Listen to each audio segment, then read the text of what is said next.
Setiap orang pasti punya benda kesayangan sejak kecil yang tak tergantikan, seperti halnya gadis asal Malaysia ini. Benda kesayangan milik gadis ini beda dari yang lain. Belum lama ini, dia memamerkan wujud bantal favoritnya yang sudah dia miliki sejak tahun 1998. Gadis itu masih menyimpan bantal tersebut meski tampilannya sudah sangat buluk. Dilansir Tribun Trends dari World of Bass Jumat, tanggal 15 Desember tahun 2023, hal ini terlihat dalam video yang diunggah di akun TikTok @in_tan. Meski sudah tak karuan bentuknya, gadis itu tetap menyimpannya. Bahkan, bentuknya sudah tak seperti bantal lagi melainkan seperti kain perca.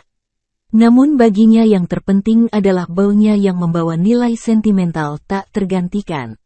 Meski hanya perca, Intan menegaskan bahwa dirinya belum siap melepaskan bantal buluk miliknya ini. Berbicara kepada World of Bass, Intan mengatakan kondisi bantal tersebut tidak menyurutkan niatnya untuk menyimpannya.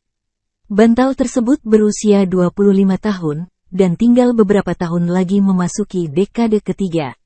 Hingga saat ini, Intan juga mengatakan bahwa ia belum berencana mengganti bantal tersebut. Dia juga mengaku belum membeli yang baru sebagai cadangan jika bantal tersebut hilang selamanya.